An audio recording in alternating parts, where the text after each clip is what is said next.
Tell me three valuable life lessons that you can pass on to an athlete so they can be successful. You have less than a minute. Right? Because comfort shouldn't be the goal. The goal should be, I cannot believe you just did that. All right, let's start. What's up, guys? Welcome to CheerUp podcast. I have with me a very special guest, Coach Lain Lee. I'm just gonna let him introduce himself.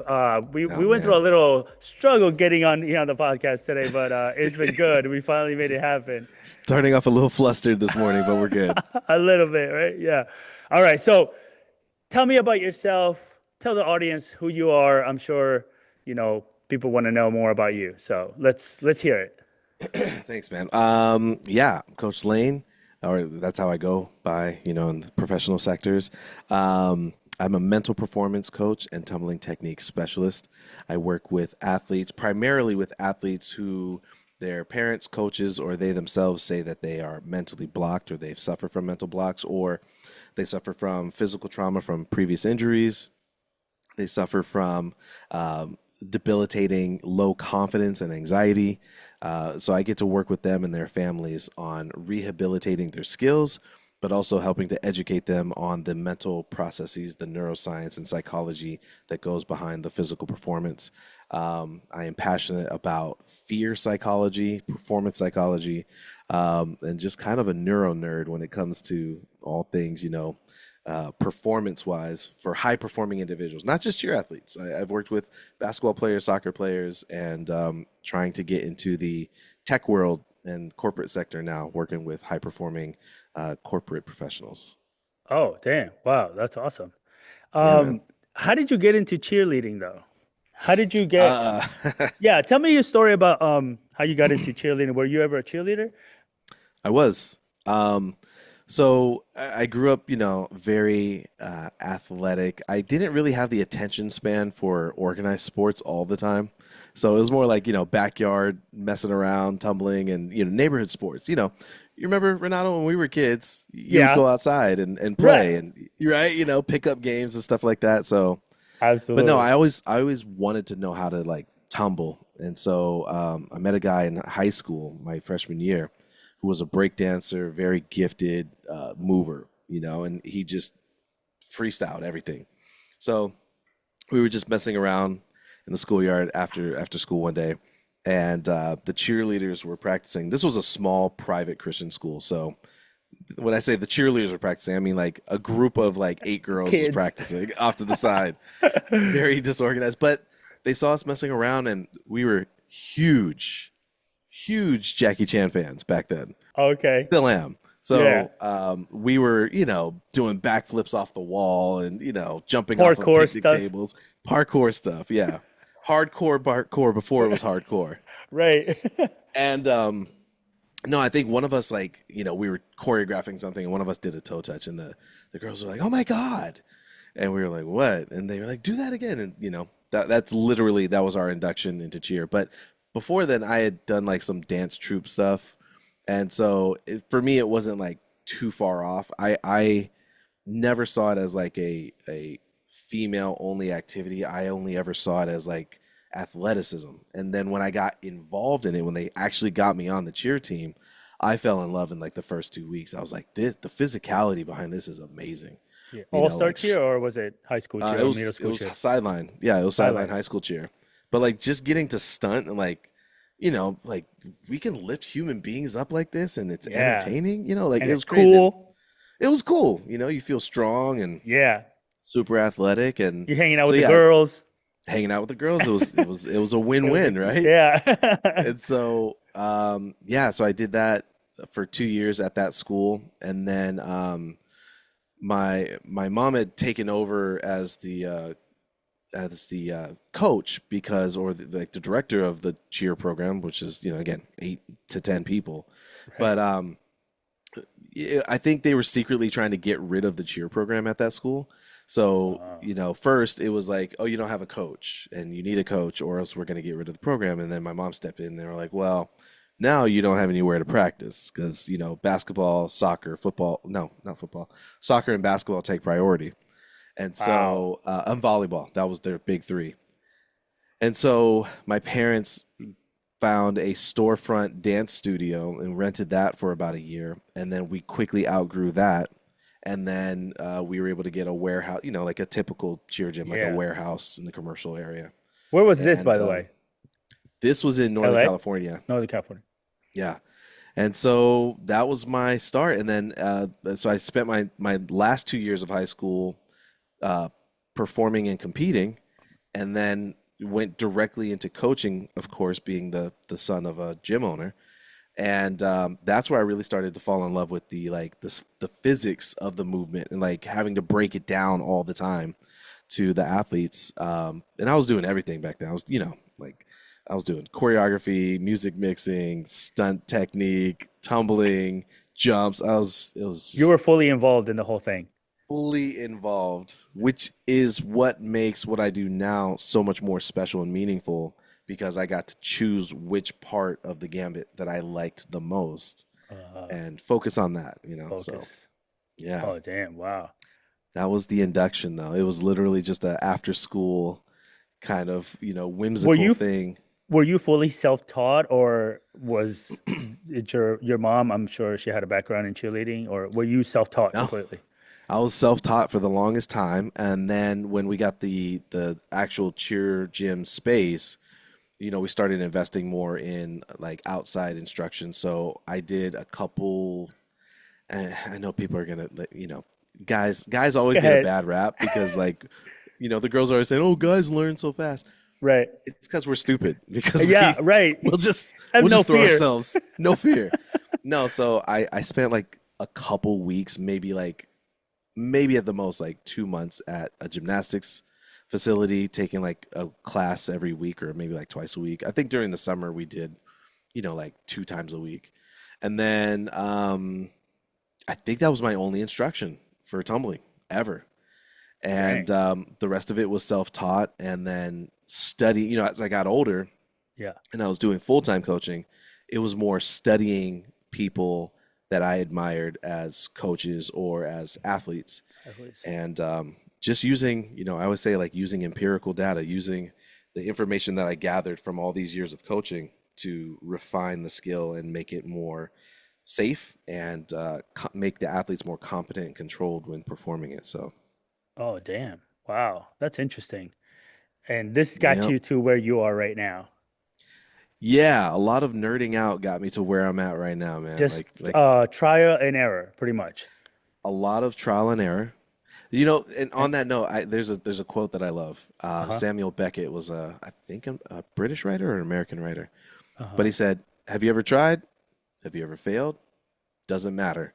Try again, fail again, fail better." So it is trial and error. It's a lot of failing better throughout the years Yeah. and failing repeatedly so that I can learn from those mistakes and, just make the instruction better. Yeah, absolutely. Wow, that's awesome. I love that quote, by the way. Oh, yeah, it's a great Um, one. I wanna touch up on something that you have obviously. I don't know if everybody here watches your videos. I'm sure they will. But you've niched down pretty much on this fear factor, this anxiety, performance anxiety.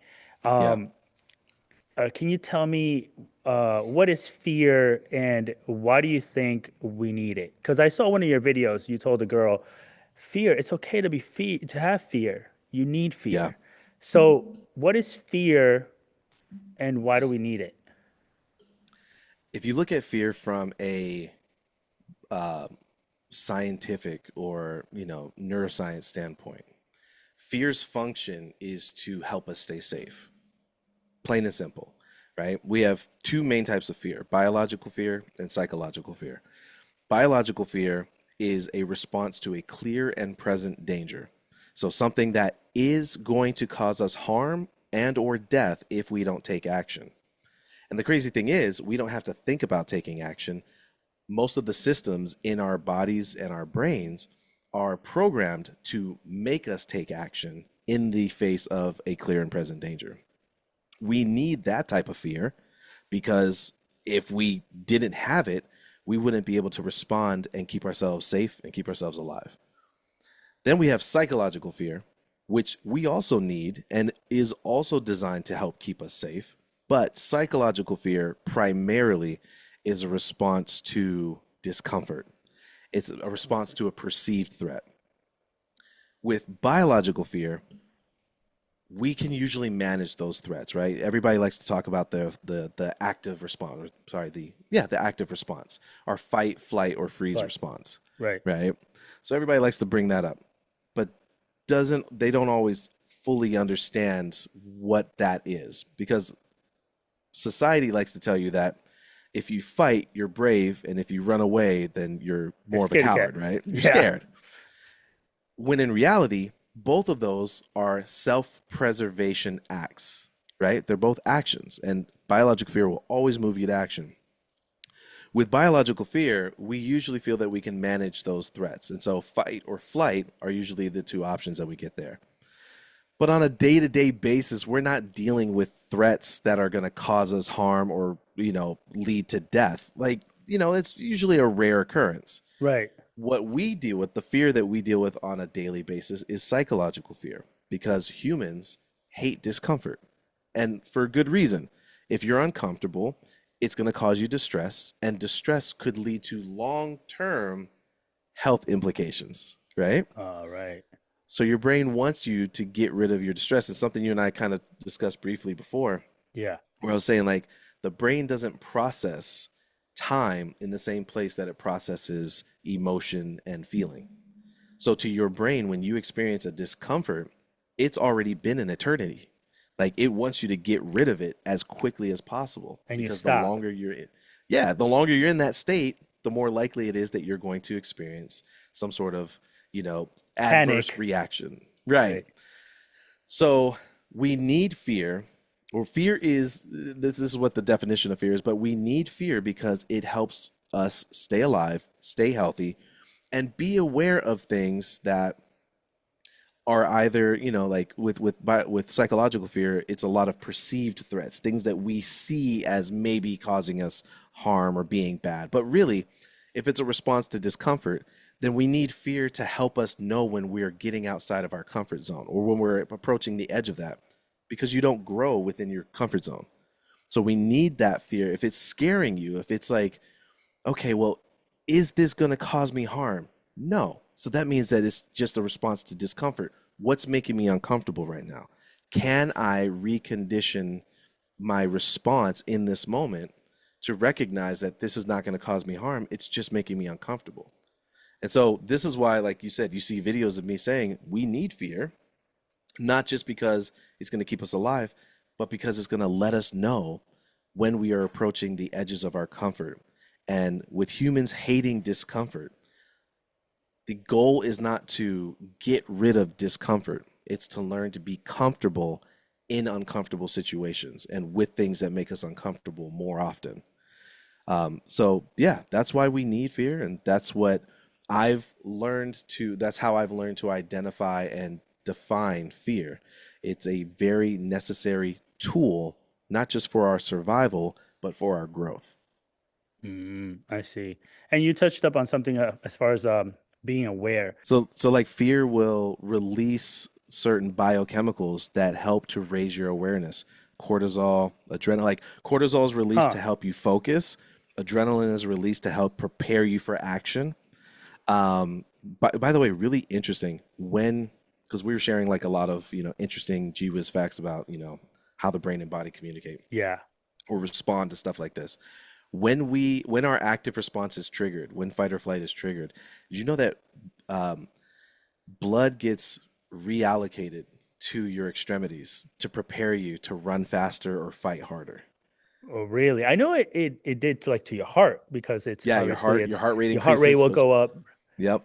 So it's pumping more blood. It's essentially, and this is really important to remember when it comes to talking about like why cheer athletes will get so anxious in the moment where they feel stuck to perform, because your active response is preparing your body for action. So it's Ah, hyping you up, right? Your sympathetic nervous system is like really ramping up to get you to move. And then when that gets interrupted and you don't get to go to your repair state, and you're kind of interrupted from that active, right, that active system, Yeah. um, it can lead to a lot of really funky feelings, and you feel subconsciously, that something was unresolved. So yeah, it's really interesting. But yeah, That is so interesting. cortisol gets released to help you focus. Adrenaline gets released to help get your body moving and get your system going and give you that extra shot that you're going to need to like go a little farther. I'm sure endorphins are released as well to help mask the pain of the fighting or the running. So yeah, there's a lot going on, and it's crazy because like when you start thinking of the interaction between your body and brain as a partnership, right? They're the mom and dad. They're the parents trying to protect the vessel. They are Right. always communicating to figure out what is the best course of action right now to keep the vessel safe. When you start looking at it like that, you start realizing that we have security systems in place that they can trigger without you even being consciously aware of it. Gosh. It starts making way more sense, and you start thinking, oh, yeah, there's nothing wrong with me. This is just how my body's designed to work. Right. Yeah. That's interesting. Well, I don't know if we ever even got to let the audience know that you are also a tumbling coach. You coach tumbling, Yes. and what sets Lane apart from other tumbling coaches is that he takes the time to explain to his athletes and talk to them at a completely different level than any beginner or any other coach I've seen at all. Um, Thanks, man. can you just explain how you approach your tumbling with other athletes? So, are you talking about like Yeah, if just give me a they are scenario when struggling? somebody's like, yeah, struggle, yeah. So, like if they come to me and they're struggling, it always starts with, I jokingly call it a therapy session, jokingly because I am not a licensed therapist, but it's also what they're not used to and what their parents are used to. Like their parents are used to being in a viewing area completely removed from the situation. And so it starts with me saying, so tell me about what it is that you're struggling with. Just plain and simple. What is it that's going on? When did this start? I'm asking questions because I'm playing. I usually say I'm playing tumble detective. I'm trying to piece together the forensic data to put together the picture of what happened, and that's the beginning of discovery. So it starts there, and then we'll usually go into, okay, well, let me see you move so that I can start, silently Assessing them? yeah, like assessing them, like seeing how they move, seeing how they problem solve while they move, and weighing that against what they just told me verbally, what they think is going on, right? Because if one thing is more true than anything else, it's that cheer athletes are going to judge themselves. Actually, it's all acro athletes, gymnasts, cheerleaders, dancers. They're going to judge themselves so much more harshly because that's what they're always looking for. They're always looking for approval and correction, right? Right, That's right. that's the nature of our industry. So usually I'll see them move and I'm like, okay, you're tripping. Like this is you're not giving yourself enough credit. This is way better than you think. I do see a couple things that we can tweak. And then the rest of the lesson is a combination of the performance psychology, fear psychology, neuroscience, right? Breaking it down mentally, emotionally, and physically. And then also looking at the physical and seeing how that correlates. I'm trying to weigh what you say you're feeling versus how you're showing me you move your body and see if we can find either the point where there's a disconnect happening, not between body and brain. That's usually one of the things I correct. Your body and brain aren't disconnected. There's a disconnect between what you think is happening and what is actually happening. And that's what we're trying to get to. Wow, that's awesome. I did It's see a one lot of of your fun. videos. Yeah, man. I saw one of your videos when you said just now you just mentioned something about when athletes judge themselves. And I just watching today, I was watching a video where this athlete, and I'm sure you'll recall, was doing a drill on a standing mat and she throws it back, right? Oh And yeah, then I know which one you're talking about. immediately, yes, Yeah. immediately she like She judged scoffed. herself. Yeah, just like, oh, on my toes. I'm like, Yeah. but wait, why are you saying that? Like you even haven't done this drill at all, and you're already saying that. It's so funny you mentioned that. Yeah, kids Yeah, man. tend to judge themselves, and and almost like not put themselves down, but in a way, yes, like already Yeah. like come down from that when they don't even There's a know they lot did it of good. there's a lot of self-editing that happens with high-performing people, right? And it comes from a culture of judgment. Not to say that that's necessarily a bad thing, Right. but when you are, especially when you're a child coming up in a culture of judgment, you learn to look for judgment right away. And then when the judgment makes you so uncomfortable, you're still looking for it, but you want to get ahead of it. So there's a lot of self editing that happens with athletes, with high performing people, where they're like, I would rather hear myself say it, what I think you're about to say, than actually hear you say it. And so Right. I've had athletes that will be in the middle of a tuck and they're scoffing or they're going, oh, that back handspring was ugly. Like they're talking in the middle of the air. And I'm like, can you get down to the ground first, please, before we Yeah. start? But they're doing that. It's like, it's like hanging out with your group of friends and you're like, I'm so clumsy, right, guys? You want to hear yourself say it. You don't want to hear them say it. And so this is why discomfort has become a huge part of what I talk about because discomfort is going to trigger a lot of the ways that we respond to fear, anxiety, um, even like the trauma that we've sustained in the past.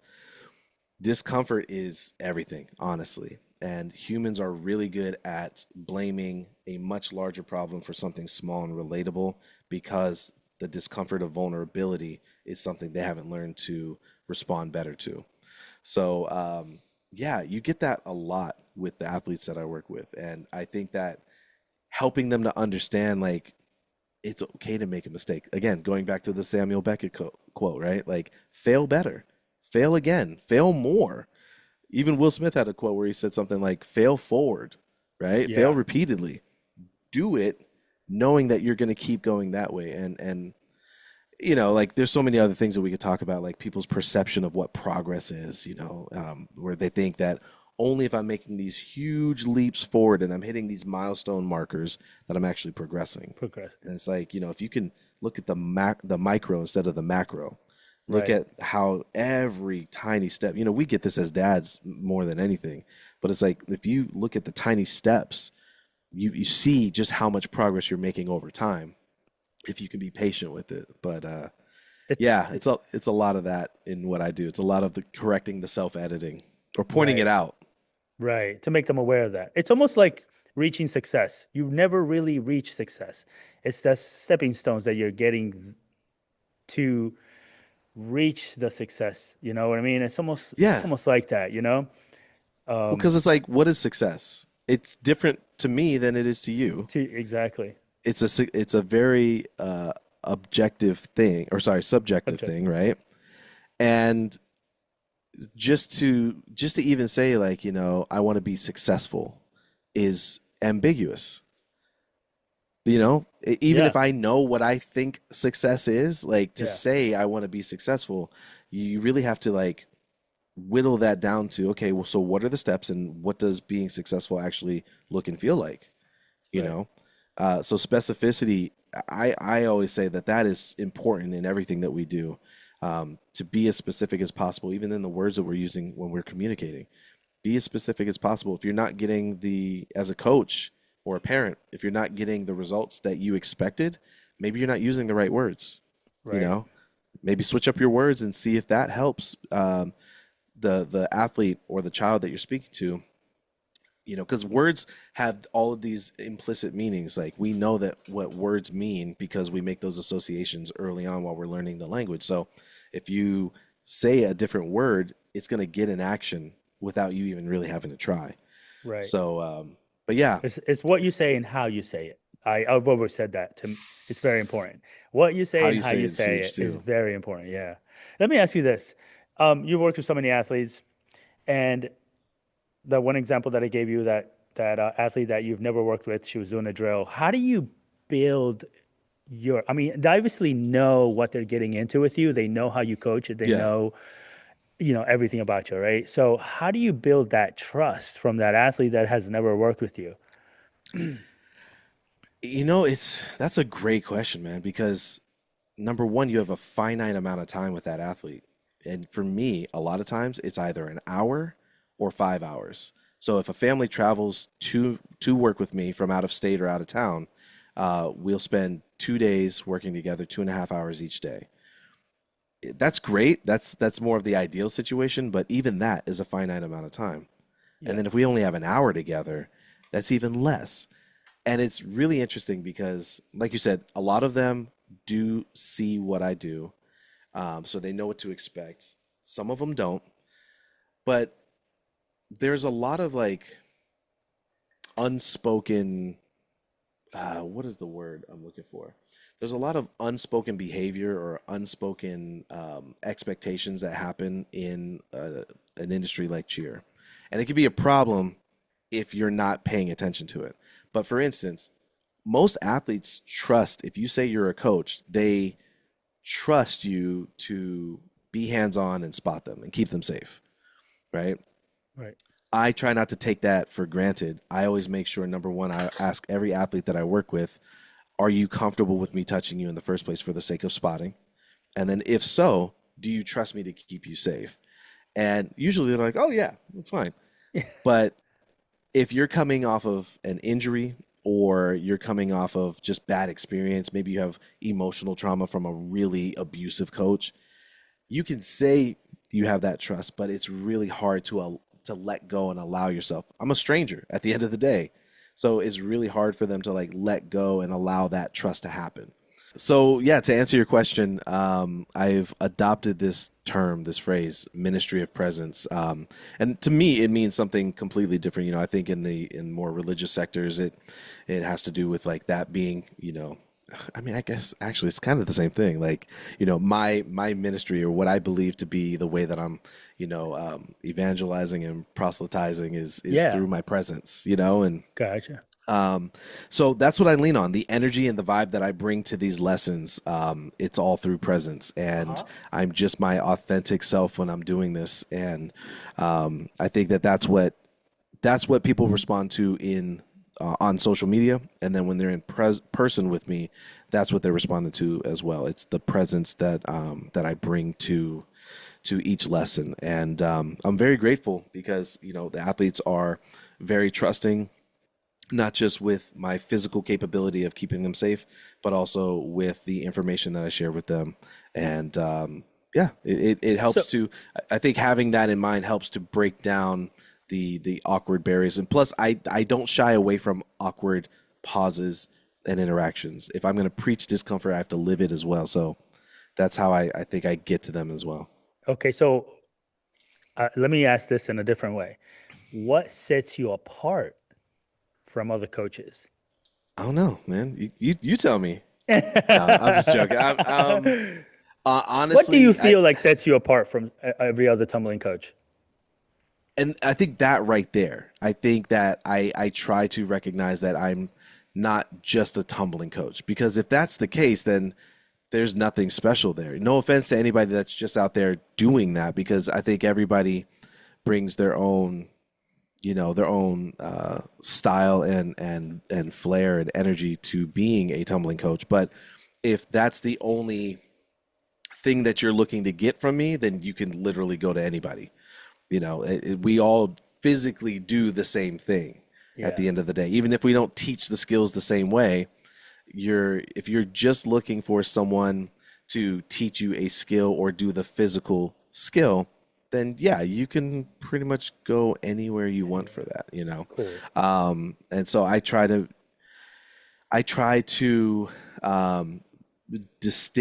make a distinction there that, hey, I'm not just a tumbling coach. And at the beginning of Coach Lane as a brand or as a company, that was a misconception. And there have been people that have traveled from out of state with that intention, not to get a Coach Lane experience, just to get tumbling help. And it's like, Okay.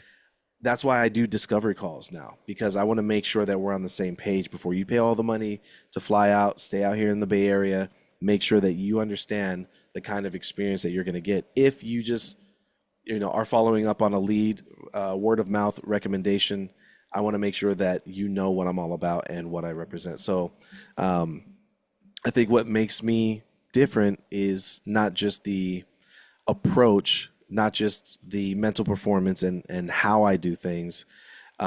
It's the fact that I don't know, man. It's a really hard question to answer. I think Would you it's say just is like the way you the way I communicate? do it.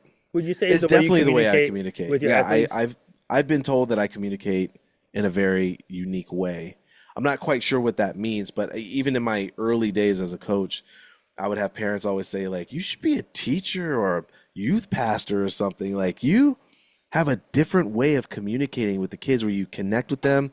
They feel confident with you. They understand the more complicated concepts. So yeah, I mean, I do put a lot of effort into how I communicate with them and with people in general. Right. I think that words are very important. I think that intention is very important. So maybe that's the biggest thing. I think I so don't know. too. I'd love to hear from the listeners. What do you think? What do you Right. guys think is what sets me apart? Yeah, man. I watch your videos and I see something that a few very coaches do in the industry, and that is communicate with their athletes like you do. So, Yeah. what role do you think communication plays in a coach athlete relationship? I think it's everything, but it's not just communication. Okay, I have a buddy who's a motivational speaker, and he's always talking about effective communication, right? gotcha. Communicating so that it is a positive transaction for both parties. It's not just me talking to be heard, you know. It's me also. It's me communicating to get to a point or to get a result or to make sure that they're understanding something better, which is usually the whole objective. And then also listening so that I am here, not just hearing the words, but like actually digesting what it is that's being said. And I like to say like listening for the gaps, right? Where you're like, again, because people don't like to be the discomfort of vulnerability. So we will mask a lot of what we actually feel with filler words or with gross generalizations. Like these things that keep things ambiguous. I'm gonna give you just enough to appease you to Right. answer your question, Yeah. but I'm not gonna go deeper than that. Right. Because I don't want to Um, get embarrassed, or I don't want to, that's right. pretty much sometimes the reasons, right? Okay. Exactly. So I want to Uh-huh. make sure that it's effective communication, that I'm effectively communicating, which is it's tough. It's a skill. Like you really do have to work on it um, repeatedly, patiently, because you want to communicate in such a way that is you're not sounding like you're being demeaning or pandering or like I said, you're not talking just to hear yourself talk. Right. You're getting results at the end of the day, and the person that you're speaking with feels just as much a part of the conversation as you do. So, yeah. Awesome, man. That's great. I love that. I love that. So So, with a lot of coaches, when I hear them saying like, she's just not doing it or she just doesn't get it, like I uh-huh. said earlier, it's like maybe it's not her, right? Because maybe it's the way you're communicating that doesn't resonate with her, because everybody learns differently. So maybe you should try picking up different words, like humans are very lazy with language.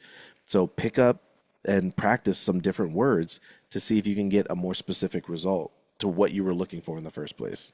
Makes sense. Makes complete sense. That's awesome, man. All right, let me ask you this. What do you say to an athlete that constantly needs that spot, yet you know well they don't need it? Is it like a confidence issue or a skill issue? And how do you differentiate from the two as a coach? I love this question, man, because this is something I've completely flipped my opinion on Oh, really? recently. Yeah. Oh, really? Okay. So as I continue to study neuroscience, my opinion has changed.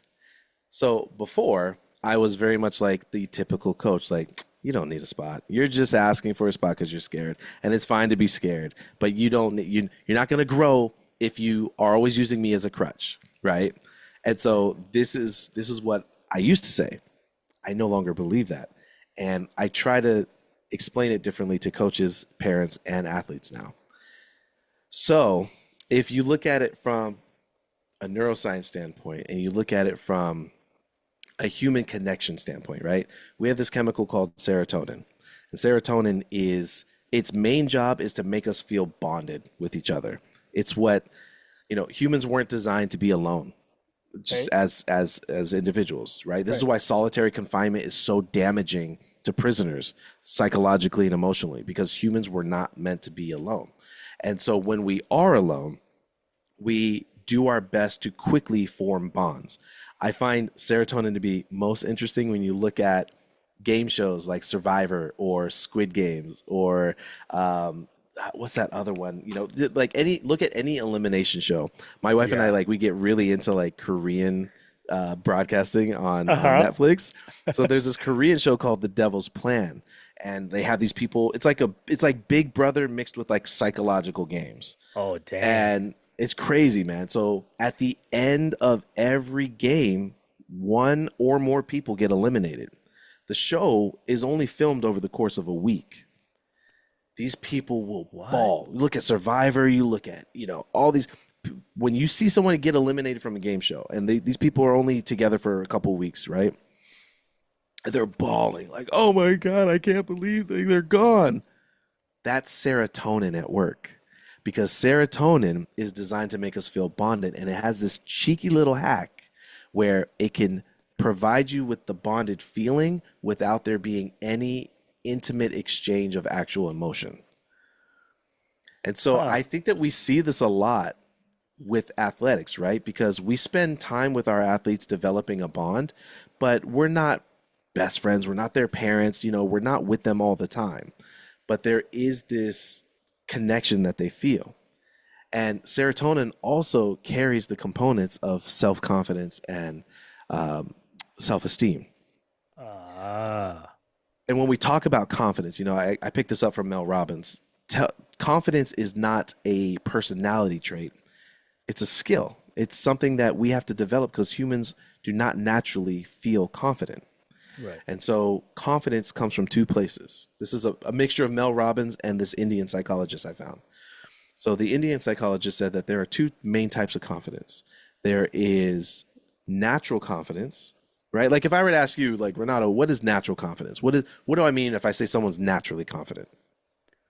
I always think of the baby walking to me. It's like Okay. that baby does not have that what do we call it? That is not in his conscience to be afraid or fearful. He just gets up and walks, falls, gets back up again. He's confident that he's gonna get it. I feel like that could be part. I like that.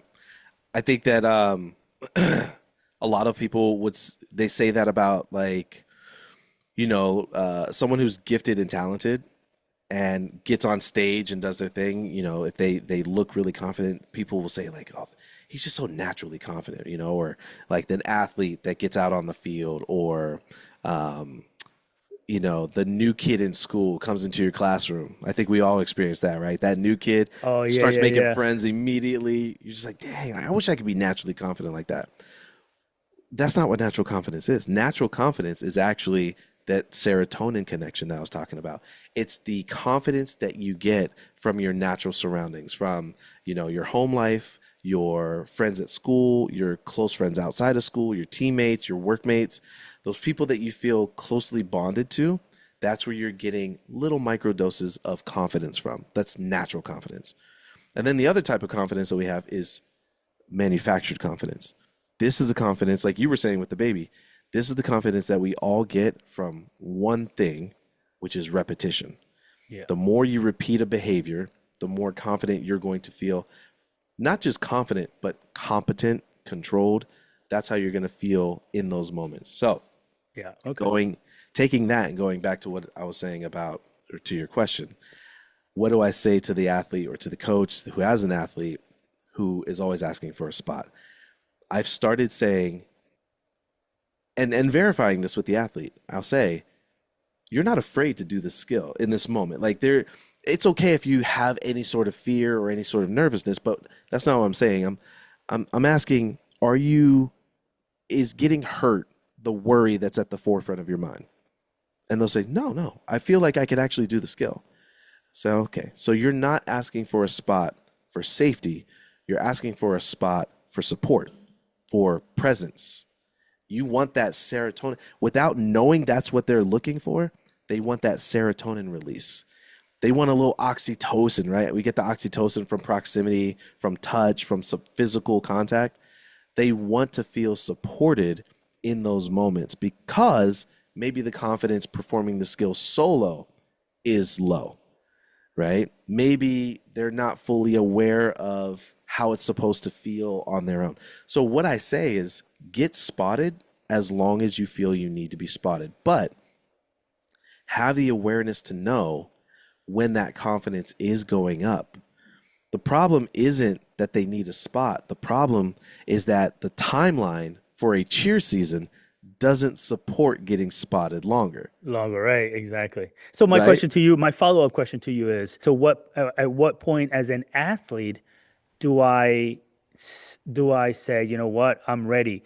If you're in need of that constant proximity, that coach being there, at what point as an athlete do you say that? And at what point as a coach do you say, you know what, you got this? So you gotta let go of the leash little by little. Yeah. So It's tough because for me, I don't care how long it takes, right, but I'm not bound by any schedule. You know what I right, mean? So, but like if the athlete is and she wants to know like when can I tell you to walk away? That's completely up to you. And this is what I was saying. Like there's an amount of self-awareness that has to be in place for the athlete to understand, yes, I'm still nervous. Here's the answer. I just came up with this. When they fully understand that fear is good and they have reconditioned their response to their fear, they have improved their relationship with their fear, that's when I think it's safe for them to say, I'm going to try this by myself. Or that's when I think it's safe as a coach. If I see that understanding and that awareness is there, that's when I feel like it's safe to say, okay, I'm going to step away now. Okay. And it's one of those things that you're constantly working on. And yeah, I think it also depends on the individual. It depends on their skill set. It depends on their capability. I know my buddy Levi does a lot of what I do. He works with a lot of athletes struggling with fear, and his presence also is different. You know, I think a lot of people will work with both of us. He and I are always talking about how we get the families that like we get the same families, yeah, and I think that they're attracted to our disposition, our temperament, our presence. But I think that what is so cool is that there is a unique quality to his coaching, which is he always seems to get the athletes who are in that fearful state. He gets them to at least performing the skill on their own at some point during their lesson. yeah, And I think it's just his the way he communicates with them and the way he talks. And for me, I will get maybe like half and half, but I will get a lot of athletes who also end up performing their skills. But if they don't, they also know that it's okay. I get a lot of athletes in my experience who have struggled with a lot of emotional and mental trauma. If the physical isn't there, the mental and the emotional is there. And so it takes a little bit more nurturing. It's not just as simple as, oh, well, I have a lot of pressure to do this skill and I haven't done it in over a year. yeah, You know, we end up unearthing a lot of other stuff that has surrounded their ability or their, the timing around their unfortunate lack of yeah, ability, right. or their inability to perform. But yeah, I think it depends on the coach athlete relationship. It depends on the coach's ability to communicate. It depends on how the athlete understands and how they see themselves. Going back to like my I don't want to call it success rate, but like going back to like the rate at which I see athletes actually have me step away. It has a lot to do with the way that they are perceiving themselves, right? And the way that they see, or the way they understand the concepts of failure, the way they understand the concepts, like we were talking earlier, of success or progress.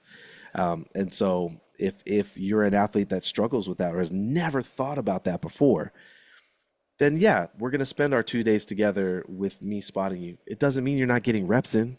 Right. And that's kind of like the thing is like, but you're still doing it. Even if you're getting this a spot, you're still Right. doing it. Even if I'm there and I'm just not physically touching you, I'm just giving you my presence. You're still getting reps in. And so I think that it really depends on, or I think not depends on, but one of the things we have to reevaluate as a culture is like what sort of pressure are we applying to make these athletes feel like, well, if I'm not doing it by myself, it's no good at all. Right. Yeah. Right. So Right. a And lot of long-winded thoughts. right. No, yeah, I love it, man. I love it. And I think that as a coach, I mean, by no means I'm no coach, but I think that as a coach, you need to see that too. Like I'm here, I'm spotting this athlete, they're still getting the reps. So I'm Right. regardless if I'm touching her or not, and I'm just here, this athlete's gaining because they're getting the reps. That was a good point. It's true. Yeah, I think that that's one thing that comes up a lot. You know, athletes will say, well, I came to you and I'm doing it by myself. What happens if I go back to my gym and like I feel like I can't do it again?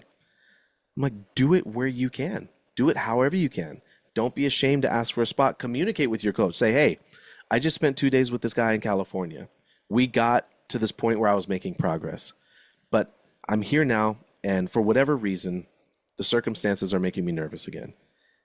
Can you? I know I can do this skill on my own. I don't need to be, because that's the thing, like telling an athlete, you got this. They already know that. Motivation is intrinsic. It can't be dealt to you from external sources, right? Right. Which is why like motivation is just one of those things that irks me, I guess, because it's like all you're doing is making a person feel better. And yeah, sometimes that's all they need. Yeah. But all you're doing is making them you're hyping them up on feelings. Yeah. And when that wears off, what are they left with? Right. Are It's they so left with temporary. technique? It's temporary. So, anyways, but telling them that they got this, they already know that. So, go back and tell your coach, like, hey, so this is what we did. This is where we got. I just need you to stand there. I don't even need you to touch me. I'm lonely when I tumble. I'm lonely and I'm not quite confident. Can you just stand there? That seems so easy to communicate, Yeah. but how much vulnerability does what I just said require? You know what I mean? Right. Yes. And so Yes. it's a lot of my lesson is helping the athlete and the parent understand, hey, if you're not practicing discomfort, then saying something as simple as, can I have a spot? Or can I have more time to work on this skill? That's going to be incredibly difficult, right? So I Yeah. want my athletes to be able to communicate effectively, not just with me, but with their coaches as well, and say, look, you moved me to the back of the routine because I couldn't do my skill. That hurt my feelings tremendously. And I Yeah. understand that I'm on this team to perform. I understand that I tried out with my skills, but the pressure has been mounting and I'm a little overwhelmed and my body shut down. So I want to see if you're willing to work with me. Give me until August, give me until December.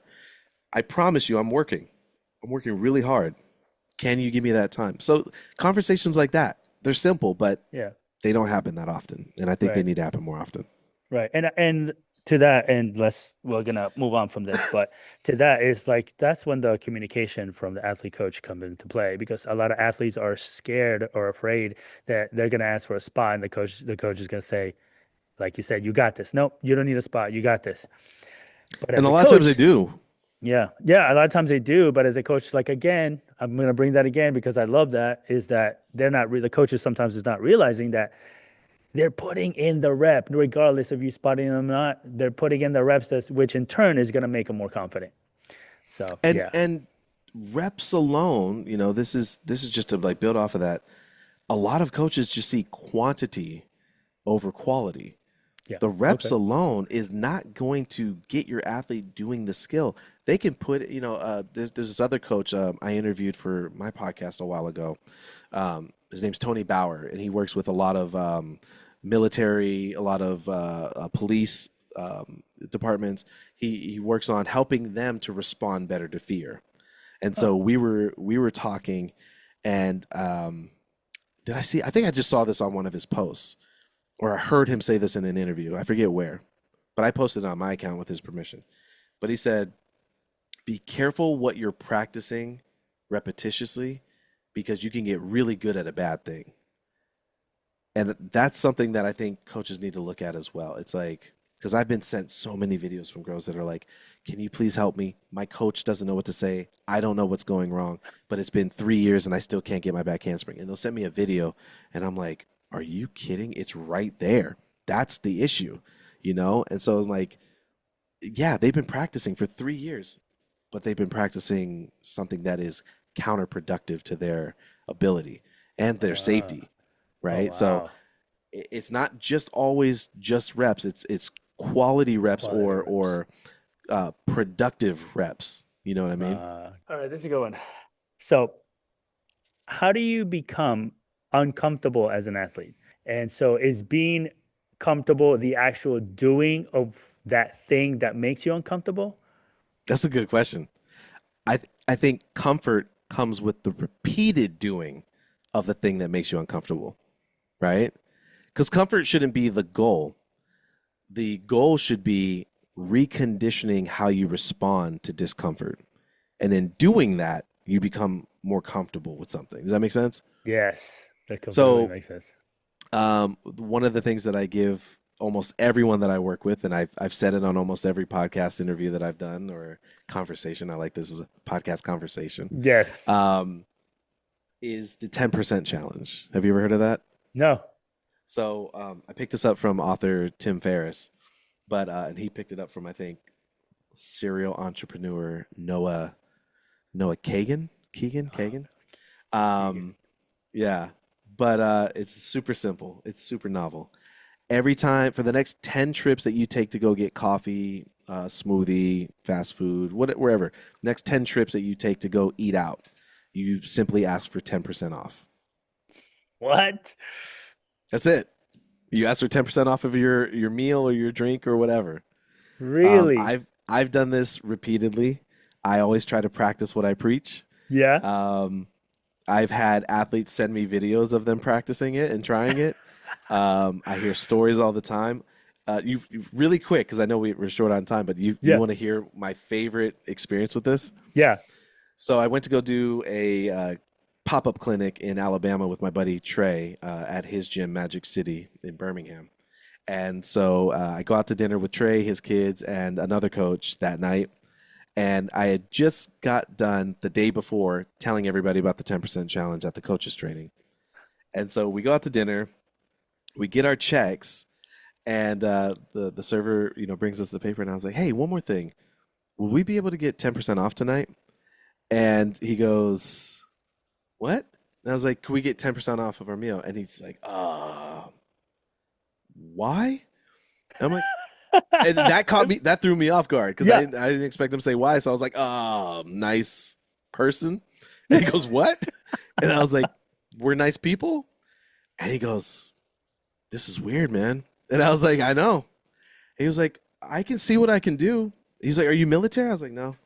He was like, "Are you like I forget what else he asked me. Like, are you, senior citizen?" I was like, "Definitely Right. not." Never. And he's like, "All right, let me see what I can do." And I was like, "Thanks, man. I appreciate it. Anything you can do." Yeah. And so he walks away, and my buddy Trey is so funny, like, because this was like our first time meeting each other in person. Uh-huh. We'd known each other for years on social media, but this was the first time we met in person. So he's sitting at the table. I turn around and he's like this. And he goes, "I cannot believe you just did that." He's like, "I knew you were going to do it because you just talked about it, Right. but I cannot believe you just did that." And he was like, "That was so weird." And I was like, "I know." He was like, "I was so uncomfortable. Like, I wasn't even the one asking." And it, and it was uncomfortable. I was like, "That's the point.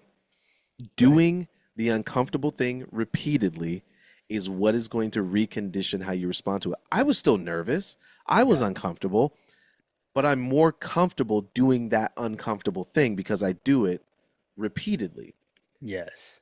So That's here's so the part I usually don't tell people because I don't want you thinking that this is going to be your result all the time. right. I will say that the metrics, the yes to no ratio on this, that's not the point of this, but Right. it is relatively high. Really? People think it's going to be low. I ask kids and parents and coaches to try this all the time, and usually the number one excuse I get is they're just going to say no. They don't even care how embarrassing it's going to be. They'll say, they're just going to say no. And I'm like, and how does hearing no make you feel? It makes me feel very uncomfortable. Okay. Well, then that's why you're trying it. So Right. here's the part that my favorite part. The waiter comes back and he's like, "Hey man, I did the best I could, but I got you all 23% off. Not just my ticket, but the three adults that were at the table. Each of us No got 23%. way. Yeah." And I Dang. was like, "Man, Wow. thank you so much. I appreciate it." He's like, "Can I ask what this is for?" And then I tell him. So if you're gonna do the 10% challenge, there's only two rules. Number one, you didn't hear it from Coach Lane. Okay. And number two, you can't tell them that it's a challenge until Right. after you've done it. You've done it. And they And and that's it. they've yeah. Yeah, and they've gone along the ride with you. Right. So and now we have gotten no's. Me and Trey went out again the next time I was in Birmingham. He tried it. Super proud of him. He did great. And we got multiple no's, not just from our waitress, but from her manager. The manager actually seemed like we were trying to like, get over on him, but we were like, Right. I think what threw him off is that we were so chill about it. He was Yeah. like, "Yeah, I don't think so, guys." We were like, "Okay, thanks." And he just looked at us like, "So what was the point?" Yeah. But The point is to yeah. get So uncomfortable asking. point is to get uncomfortable, embrace some form of discomfort as long as you're safe and Right. you're not in bodily harm. Embrace some form of discomfort every single day. Right. That's how That's you true. condition. That's how you're going to recondition. Not You're never going to not feel uncomfortable, but you're Right. going to be more comfortable in an uncomfortable situation. Exactly.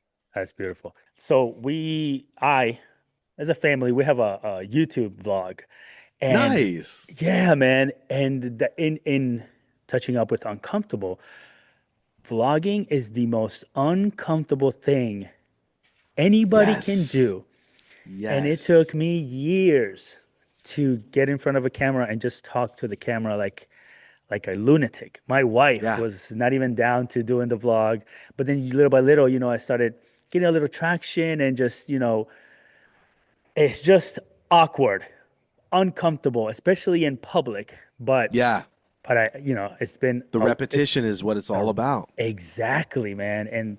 And That's such a good point. I completely agree with you about being uncomfortable. And I saw the video where you're in the airport just talking, Yes. and I was like, man, it made me think of the vlogging days. Mom, we still do it, but it's like, yeah, getting uncomfortable. Even doing this now, just we're chatting, we're putting it online for people to.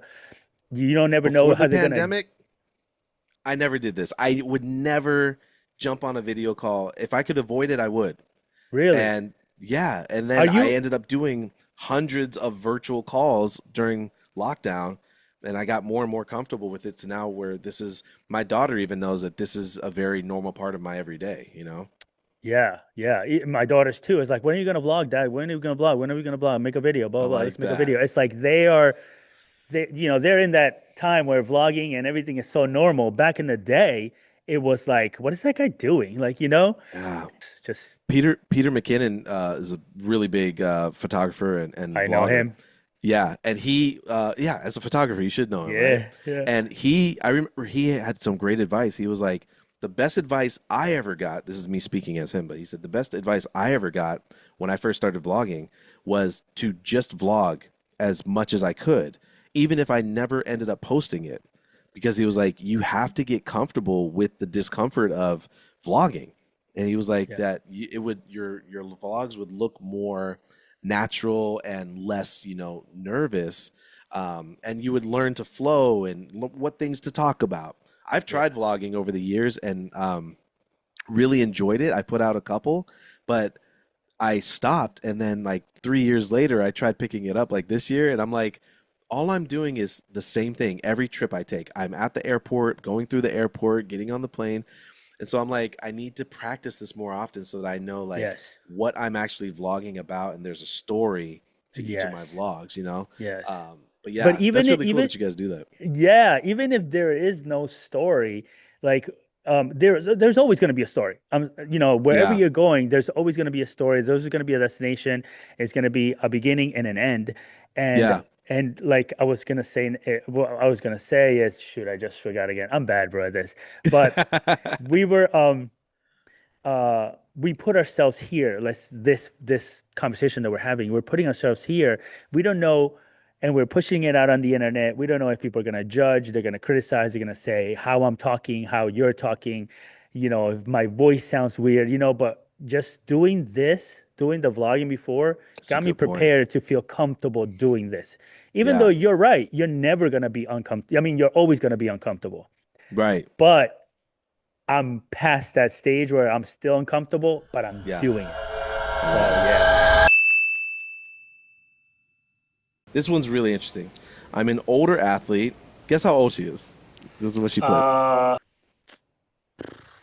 older? Shoot. You and I are thinking like 30 18? something.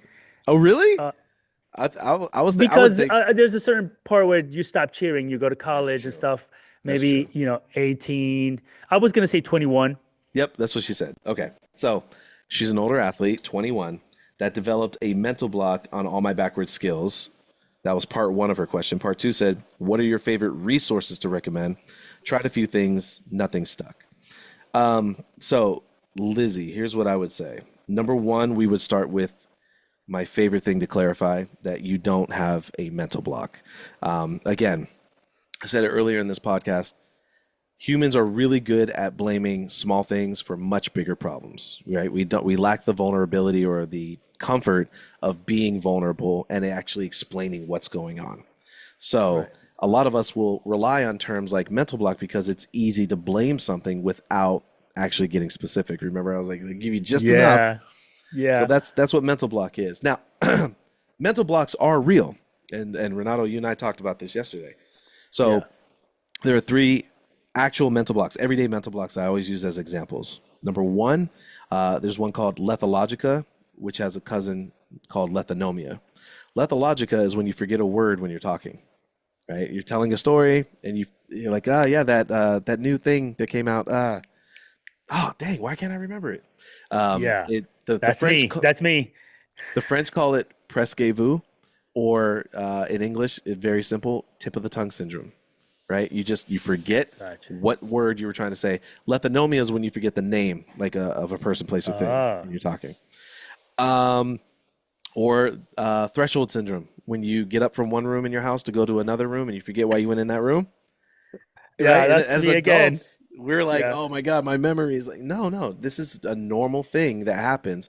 It's actually I say this not because I necessarily subscribe to evolution, but I'm thinking like as human development evolution, it's Right. an evolutionary thing. Excuse me. When you enter a new space, right? Humans have only been locking their doors for about 150 years.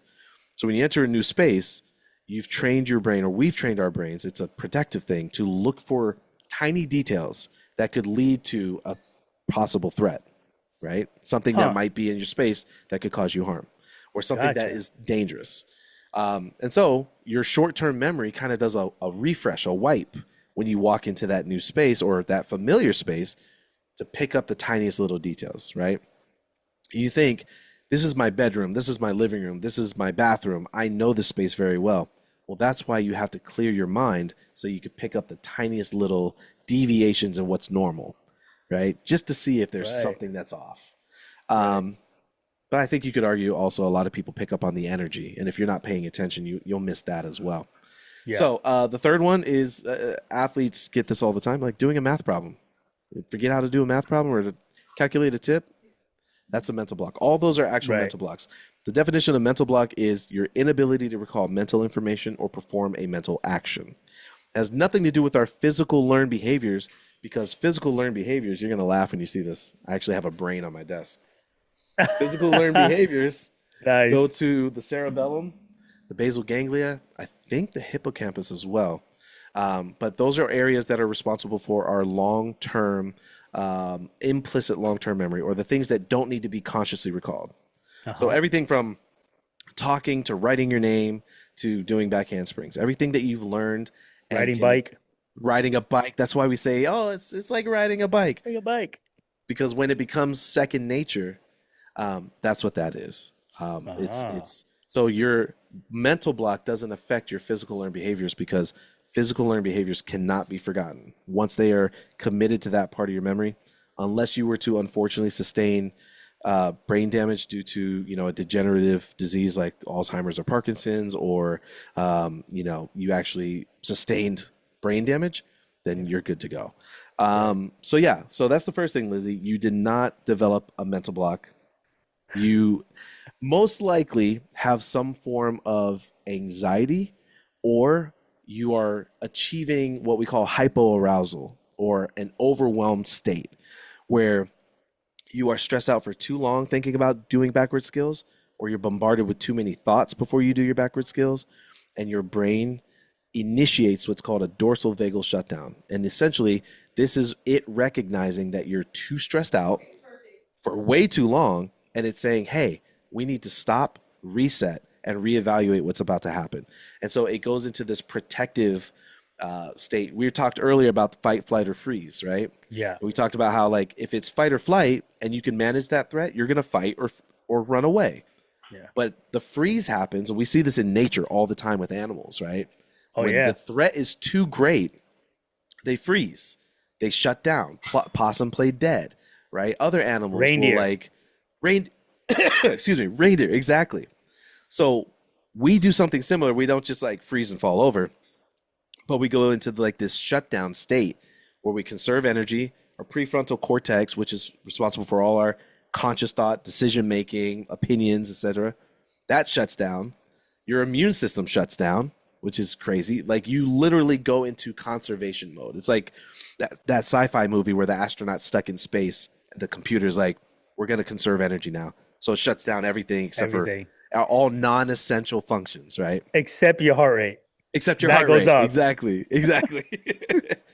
So, Lizzie, most likely that's what you're experiencing. In terms of resources, I would see if you can find a performance psychologist or someone who studies neuroscience. And I say that because mindset in this instance is not what you need. You don't need somebody to tell you to be positive, or you don't need somebody to tell you to practice mantras or tell you you got this. This is something that is happening from an overwhelming thought that you feel like you can't control. And so in that situation, you need to understand what your body is doing and why it's doing it. And so I would say, see if you could talk to somebody who has experience with neuroscience, who understands the psychology of performance. I'm over here dying. Can I add one thing to this? For Lizzie, I talked to an athlete. I had him on the podcast, Lane, and he made a good point as to when somebody's struggling with a certain skill, especially, let's just say Lizzie's struggling with her full. Is that what did she actually say what she was struggling with? No, she said her back handspring, I think. Oh, her back handspring. So he actually made a good point. Like, if somebody's struggling, let's just say, for example, a back handspring, he's like, first of all, take a break, right? Go Yep. back, breathe, and tell yourself, I know how to do a back handspring really good. I know how to go to a back walkover. Take those steps Yes. and do those, right? And then build from that again. Yes. Like, you know how to do the skill, just go back and don't sweat it. Don't be like, oh man, I can't get it. Look at what you can do. I do a great back walkover. I do a great back handspring, and just build on that. You know, I love that, because that's also advice that I give. If you are experiencing, if the issue is a lack of confidence doing a higher level skill, go back to the skills that you find that you're more confident doing, or just review yourself moving to show yourself that I'm not stifled, or I'm not frozen or paralyzed. I can still move. It's just this particular skill is what's causing me distress. And the other thing too, Lizzie, and anybody listening, again, humans blame the small, easy thing for the bigger problem. And in an industry, in a sport, in any sport where your physical performance is the product, if you have trouble performing the skill physically, that tends to be where you place the blame. You're blaming the skill. I can't do my back handspring. I'm afraid of my back tuck. No, you're not. There is a sensation that is associated with performing the skill that is wrong, that is off. That's what you fear. your relationship with that feeling is off. The skill is not the issue. Whether or not you do the skill doesn't change the fact that the skill works. The skill is designed to work already. There is a proven method for long distance running, right? There is Yeah. a proven method for hitting a home run. There are proven methods for shooting a perfect 3-point shot. There's proven methods Yeah. for doing your round off back handspring tuck. Like, it works with or without you. So don't blame the skill. The skill is not wrong. Maybe your technique is off. Maybe, and more likely, there's a sensation that felt foreign for a quick moment at some point in your training, Yeah. and you hate the way that felt, and you want to avoid that feeling. So you don't avoid the feeling by not doing the skill. You avoid the feeling by identifying it, confronting it, and then understanding why it makes you so uncomfortable in the first place. And I think Right. backing up and going over our earlier easier to execute skills allows us to focus more on the why instead of the what. Does that make sense? Makes complete sense. And sometimes, Lizzie, take a break. Sometimes you just got to take Thank a you. break and breathe and, get back at it tomorrow. Don't Take a stress over. break. Yeah, that's one of the easiest things to do. Take a break, go back at it tomorrow. And then the fact that that you outlined that you're an older athlete, I don't think that's necessary. You don't look at it like, Yeah. oh, I'm past my prime, or I'm older than the other girls that you help. Who cares? Like, I've worked with 57-year-old moms. I've worked with 8-year-olds and everything in between. Like, it's totally fine. It doesn't matter how old you are. It matters about, how safe you're being and how much you actually understand what you're trying to accomplish. So, yeah. Boom. All right, Lane, let's wrap this thing up real Okay, quick. man. So, I want to ask you this. Tell me three valuable life lessons that you can pass on to an athlete. Let's just say there's no books, there's no videos, there's nothing online that they can see, right? It's all you. Tell me those three things that you can pass on to an athlete Hmm. so they can be successful. I would say embrace discomfort daily, listen more than you talk. Um, and it would have to be something like try things. I did this one interview once where I was asked a similar question to give advice to like 21 and under, you know, and I remember saying something to the effect of, when you're young, you have so much runway ahead of you, right? Before you take off. And along that path, there are going to be bumps, there are going to be obstacles, there's going to be stuff that gets in your way. And, you have so much room to try things before you end up finding your passion. So it'd be those three things: embrace discomfort daily, listen more than you talk, and enjoy the runway. Like, try things before you actually find that passion. Nice, bro. Nice. Can I add something to that, which I'm pretty sure you're going to agree? There's always a quote that Rocky quote, the scene, there is no tomorrow. Yeah, yeah, yeah. So you have to try now. There is no tomorrow. You never know what's going to happen tomorrow. You never know if you're going to wake up. That's one of the things that I always live by. I'm so grateful every morning I wake up because I would never know if I'm going to get up or not. What's that So, riddle they say about tomorrow? It's always coming, but it never arrives. oh, real? I've never heard that before. It's That's always that coming, but it never arrives. right. It's Wow, always that's going to awesome. be tomorrow. Tomorrow is always approaching, but it never Yeah. actually arrives, right? Yeah. That's So awesome. I so love think that, about man. that when you're always putting things off until tomorrow. Tomorrow's never going to actually get there. If you're thinking about it conceptually, like, from a quantum physics standpoint, Yeah. if you're being metaphysical about it, yeah, try today. What's wrong with trying today? So Right. I used to be really good at that when I was younger. Actually, even you asked me that question about, being 10 years younger. I was always really good about saying, "Oh, I'll try it tomorrow," or, I'll call them tomorrow. And then what ends up happening is it just gets easier and easier to put it off Put more it and more, off. And I think NF said, the musical artist NF said something like, I'm not gonna put off to tomorrow what can be done today. Today. He said it in a song, and I know that's not like a profound statement, but the way that he put it in the song when he was talking about what makes his work ethic so impactful is that, yeah, Right. I'm not going to put off to tomorrow what I can do today easily. So yeah, especially if it's easy. If it's like taking out the garbage. I could do it tomorrow, but it's easy. Let me just do it today. Yeah, You know. that's that's true. Yeah, But it's yeah, crazy. So, if you don't mind me asking, how old are you now? turning 42 next month. Oh man. Oh, you're in the club. We're Yeah, in I'm the in the club. club, bro. Okay, Yeah. awesome, bro. I All right, think all so the if gray should definitely speak to that, you know? I know.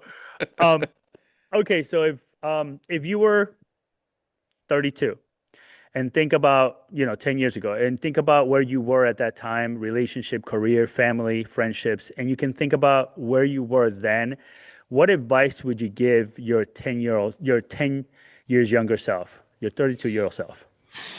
Um, be more vulnerable, just in general, with whatever public persona I thought that I was putting out. Because I started Coach Lane as a business at 30.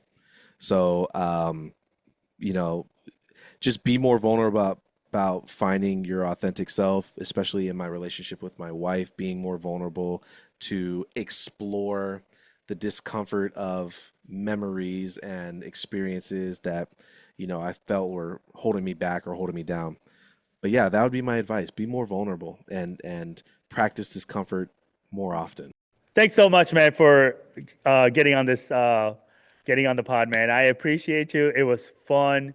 Same. I'm gonna put all of Coach Lane's links in the description because this is on YouTube only, as you guys know. And once again, thank you so much, Lane, Thank you, for brother. jumping on here, man. Yeah, So thank much you. It's been value. This podcast has so much value for Thank sure. you. It's my honor and pleasure, and that's what I seek to provide as value. And I'm very honored that that's what is communicated. So, now thank you, and thanks for creating like this atmosphere that's just fun to just talk. And we're gonna have to do this again. We'll be talking more offline as well. So Most definitely. Let's I'm do looking forward to it. it. Peace, brother. All right, bro. Peace.